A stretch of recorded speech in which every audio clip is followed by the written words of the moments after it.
લેવાય જ નહીં. પ્રોપર્ટી કોઈએ લેવી નહીં. પ્રોપર્ટી લેવા લાયક છે નહીં. પ્રોપર્ટી ભાડું કમાઈને દેશે. પ્રોપર્ટી જે છે એ કોઈ લઈને જ જવાનું. પ્રોપર્ટી ચોરી થાય એવા દાખલા હજારે એક છે. સોનું ચોરી થઈ જાય, સોનાની અંદર ઘણા બધા ઇસ્યુઝ થાય છે, ઘણી બધી છેતરપિંડી થાય છે, એ બધું થાય જ છે. પ્રોપર્ટી અને ગોલ્ડને જ્યારે કોઈ કમ્પેર કરે છે ત્યારે બોસ ન લેવું એવું કહેતો જ નથી, પણ બે આખા જુદા છે. તમે એને કમ્પેર શું કામ કરો છો? બધાય લોન લઈને સોનું લીધું એવું સાંભળ્યું કોઈએ? 1 કરોડ ને 30 લાખની લોન લીધી અને 1.5 કરોડનું સોનું લીધું એવું સાંભળ્યું? તો જેમ ગોલ્ડ અદ્ભુત છે, ખરેખર દુનિયામાં ગમે ત્યાં વેચાય છે, પણ અત્યારે કેમ બધા ગોલ્ડની પાછળ પાડી ગયા? Gold gold gold gold gold gold gold gold gold gold gold gold gold gold.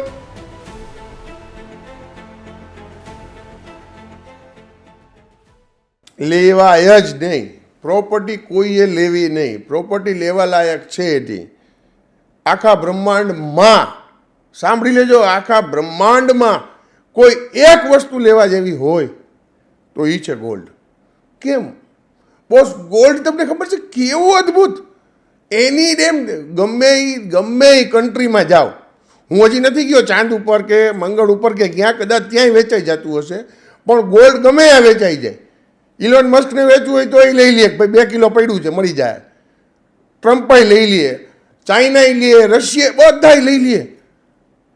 તો ગોલ્ડથી સારો બ્રહ્માંડમાં કોઈ વિકલ્પ નથી ઇન્વેસ્ટમેન્ટ માટે.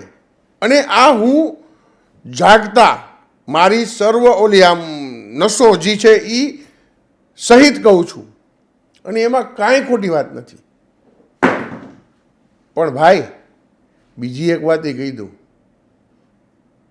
ગમે એટલા સારા ડ્રાયફ્રૂટ હોય, ગમે એટલી સારી તમને ભાવતી વાનગી હોય, ગમે એટલું તમને ગમતો કોઈ વ્યક્તિ હોય, તો એવું થાય કે આપણે 24 કલાક એક જ વ્યક્તિ ભેગા રહી આ જીવન એવું બને? આપણે જે છે એ એક જ કપડામાં, મને બહુ સારા ગમે છે તો એક જ કપડામાં કે એક જ ઓલામાં નહીં ને.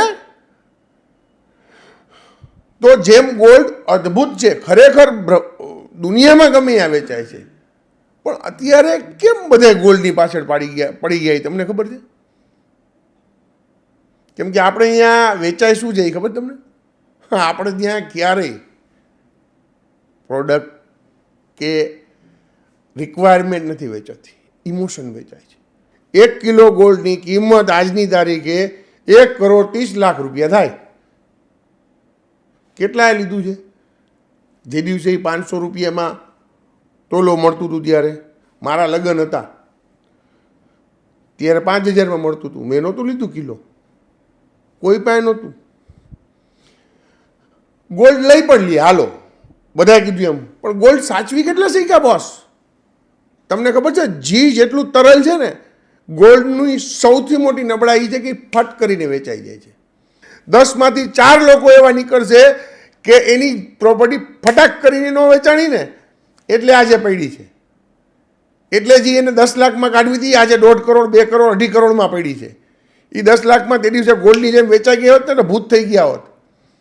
રાજકોટનો એક કિસ્સો છે, ભાઈ અત્યારે હું એને ભવિષ્યમાં ક્યારેક એને તમને મેળવીશ કે એ ભાઈને 15 લાખ રૂપિયા 13 લાખ રૂપિયાનું કંઈક મેન્ટેનન્સ દેણું બેણું હતું આજથી 12 13 14 15 વર્ષ પહેલાં, 15 વર્ષ પહેલાંની વાત છે. 13 14 લાખ દેવાના હતા ને 15 17 લાખનું મકાન જાતું હતું તો વેચી નાખવાના હતા. પણ ફોર્ચ્યુનેટલી કે અનફોર્ચ્યુનેટલી એને 3-4 મહિના 6 મહિના થયા પ્રોપર્ટી વેચવામાં, રહી ગઈ. આજે 3.5 કરોડની છે. આવા હજારો લોકો છે. તમને ખબર છે આનું કારણ? તમને પોતાને, મને ઘણી બધી વાર એમ થાય કે ચાલું જિંદગી જ આમ હવે કાંઈ નથી રહ્યું જિંદગીમાં, એમ ઇમોશનમાં આવીને આપ કંઈક ખોટા પગલાં ભરી લે છે ઘણા બધા. એ માઇક્રો સેકન્ડ હોય, એ વહી જાય ને પછી થાય કે ના બધું ઓકે છે. એમ ગોલ્ડ વેચાઈ જાય ને ફટ કરીને પછી ખબર પડે પ્રોપર્ટી નથી વેચાતી ને એટલે રહી ગઈ હોય છે. બીજી વસ્તુ કે પ્રોપર્ટી અને ગોલ્ડને જ્યારે કોઈ કમ્પેર કરે છે ત્યારે બોસ ન લેવું એવું કહેતો જ નથી, પણ બે આખા જુદા છે. તમે એને કમ્પેર શું કામ કરો છો? બધાય જેને ગોલ્ડ લેવું હોય એ ગોલ્ડ લે, જેને ખબર છે પોતાની ઓલી આજની તારીખે કોઈક શિક્ષક બને છે, કોઈક પ્રોપર્ટીનું કામ કરે છે, કોઈક જે છે એ હોટલ કરે છે, કોઈક દાણાપીઠમાં કાચા ચોખા વેચે છે અને કોઈક બિરયાની બનાવીને વેચે છે. હવે કાચા ચોખાવાળો મંડી પડે તો કે કાચા ચોખા ધારા, કાચા ચોખા ધારા, એ કે આપણે તો ચોખા જ વેચવા નથી કહેતો ને. બિરયાનીવાળો બિરયાની વેચે, એને બિરયાની ભાવે છે. તમે તમારો એક મંતવ્ય છે એ બહુ સરસ છે, પણ આજે ચાલી ગયું ગોલ્ડ, યુદ્ધ થયું એટલે તમને જો એમ લાગતું હોય કે હજી ગોલ્ડ 5 લાખે થશે, 10 લાખે થશે, તો ધ્યાન રાખજો, યુદ્ધ ચાલે રાખશે તો થશે જ. પણ આટલી નેગેટિવિટી કે ઓકે યુદ્ધ ચાલુ જ રહીએ, નથી થતું અને ક્યારેય થવાનું નથી. પ્રોપર્ટી ભાડું કમાઈને દેશે. પ્રોપર્ટી જે છે એ કોઈ લઈને નથી જવાનું. પ્રોપર્ટી ચોરી થાય એવા દાખલા હજારે એક છે. સોનું ચોરી થઈ જાય, સોનાની અંદર ઘણા બધા ઇસ્યુઝ થાય છે, ઘણી બધી છેતરપિંડી થાય છે, એ બધું થાય જ છે. નથી થતું એવું નથી, થશે જ એવું નથી. પણ ધ્યાન એટલું રાખવું ખાલી ગોલ્ડમાં અને પ્રોપર્ટીમાં કે બે ડિફરન્ટ આઈડેન્ટિટી છે.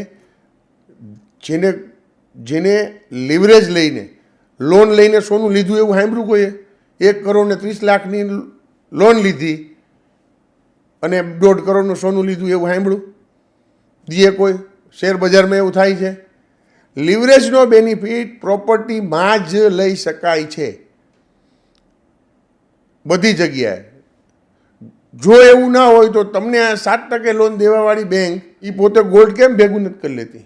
પણ એને ખબર છે કે ડિફરન્શિએટ તમારો પોર્ટફોલિયો હોવો જોઈએ. એ કરજો, કમાશો, મજા આવશે. Gold gold gold gold gold gold gold gold gold gold gold gold gold gold કોણ છે બધા ખબર? 100 ગ્રામ લઈ અને તાલીઓ પાડવા વાળા. સત્ય હકીકત કહું, રાજકોટમાં મારા એક મિત્ર છે, નામ નહીં આપું પણ એ સમજી જશે. 1992માં એને એક જગ્યા લીધી હતી 34 લાખ રૂપિયાની. આજે એ જગ્યાની કિંમત 110 થી 20 કરોડ છે. હવે તમે મને કહો ગોલ્ડ સારું કે જગ્યા સારી? તમે જો એપલ ટુ એપલ કમ્પેર કરતા હો તો બેસ્ટ છે, પણ આપણે કમ્પેર કેવી રીતે કરીએ કે ભાઈ 5 વર્ષનો છોકરો અને ખલીલી નો થાય. ગોલ્ડ બહુ સરસ છે, બધી જગ્યાએ બહુ સરસ છે, પણ ગોલ્ડમાં જે છે એ છાપામાં આવે છે. પ્રોપર્ટીની વાતો છાપામાં નથી આવતી, કેમ કે એ બહુ સમજુ લોકો છે, બહુ જ સેટલડ લોકો છે. એ લોકોને પ્રોપર્ટીની અંદર જે લોકો કમાયેલા છે આજે કમાય છે. હું બોલવા આવું છું, તમને ખબર છે હું શું કામ બોલ બોલ બોલ બોલ બોલ બોલ કરીને રાખું છું? મારા 92માં જ્યારે હું 15 વર્ષનો હતો અને ખૂબ સ્ટ્રગલ પછી ખૂબ અનલિમિટેડ સ્ટ્રગલ ભોગવા પછી જે મેં ખરાબમાં ખરાબ નિર્ણયો લીધા, જે મેં ભયંકર ભૂલો કરી,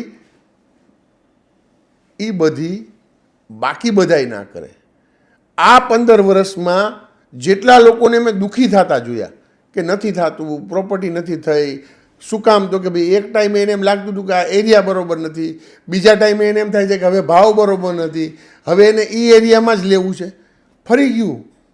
તમે ક્યારેય વિચાર કર્યો કે ભાઈ ઓકે ગોલ્ડ જે છે અને પ્રોપર્ટી જે છે એ બે ડિફરન્ટ આઈડેન્ટિટી છે. જ્યારે ગોલ્ડ ચાલે ત્યારે તમે ગોલ્ડમાં ચડી જાઓ છો, હવે ગોલ્ડ નથી લઈ શકવાના. હવે અત્યારે પ્રોપર્ટી જરા સ્થિર છે તો તમારે પ્રોપર્ટી નથી લેવી, હવે ગોલ્ડ લેશો. હવે જ્યારે તમે ગોલ્ડ લેશો ત્યારે પ્રોપર્ટી ભાગી જશે. એટલે જી ટ્રેન ગોલ્ડ લેવું હોય તો લઈ લ્યો. ગોલ્ડનું ભેગું ન થતું હોય તો લોન લઈને પ્રોપર્ટી લઈ લ્યો. અને જો આ બેયમાં ભેગું ન થતું હોય, ક્યાંય કન્ફ્યુઝન હોય અને મગજ ખુલ્લો રાખી અને ક્યાં ભૂલ કરીએ છીએ, મેં કરી છે, તમને કદાચ કન્ફ્યુઝન હોય, એ કન્ફ્યુઝન કેવી રીતે દૂર કરવું એના માટે કોલ કરો. અત્યાર સુધીમાં 10,000થી વધારે પ્રોપર્ટી મેં વેચી છે, દેવડાવી છે અને એટલીસ્ટ એનાથી એટલી જ સામે 10,000 લોકો એવા હશે કદાચ કે જેને એ કન્ફ્યુઝન હોય અને કન્ફ્યુઝન દૂર થયું હોય અને એને પ્રોપર્ટી લઈ લીધી હોય. તો પ્રોપર્ટીના કન્ફ્યુઝન દૂર કરવામાં મારી માસ્ટરી છે. એ ગોલ્ડ લેવું, પ્રોપર્ટી કે આ તે બીજું બધું. મને લગ્ન કરવા કેમ એની નથી ખબર, છોકરાને ક્યાં ભણાવવા એના માટે ફોન કરવો નહીં. પ્રોપર્ટી માટે કાંઈ કન્ફ્યુઝન હોય તો 24/7 દીપક કાનાવાર કૃષ્ણા રિયલ્ટી સબસ્ક્રાઈબ કરતા જાજો અને પ્રોપર્ટી જેને લેવી હોય એને શેર કરી દેજો. Thank you.